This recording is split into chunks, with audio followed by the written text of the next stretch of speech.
Hey, good day mga ka-idol. May sitirain tayo ngayon, Toyota Vios 2017. Ang problema nito ay hindi tatakbo dahil nabiak or nawala yung shifter leaving bushing, yung sa cambio. Ito ay automatic transmission mga ka-idol. Ayan na po. Ini-engage natin sa port ng transmission para tatakbo. I-shift natin pag-drive. Ayan, pino-pull out natin yung cover ng shifter lever para makita natin yung makuha yung bushing. Ayan, nandyan.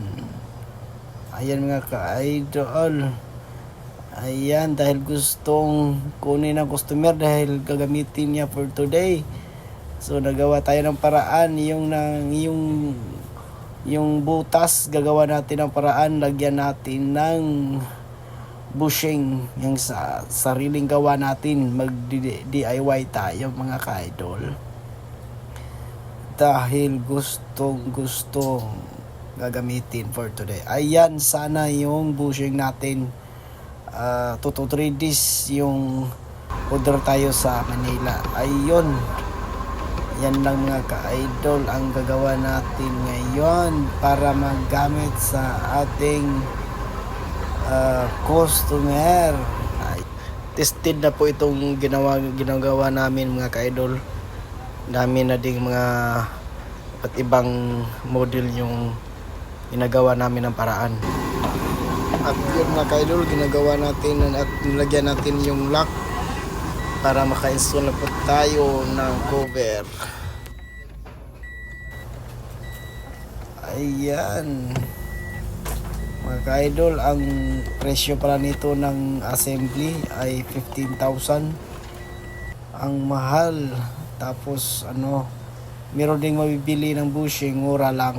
Siguro mga 200 pesos or pinakamahal yung shifter bushing lang. Shifter level bushing.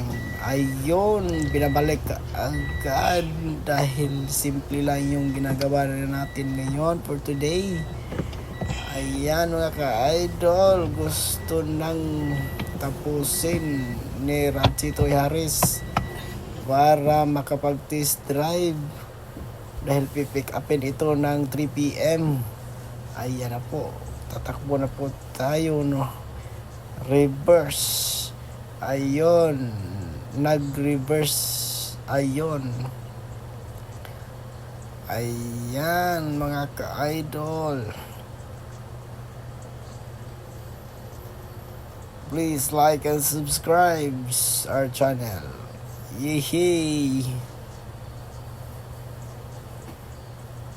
Ayan mga ka-idol, tapos na po. At ito ay i-release na po natin. Ayan. Tinitest drive na namin. Siyempre tayo ang mag-test drive dahil i-QC po natin. Ayan, thanks. Please like and subscribe mga ka-idol.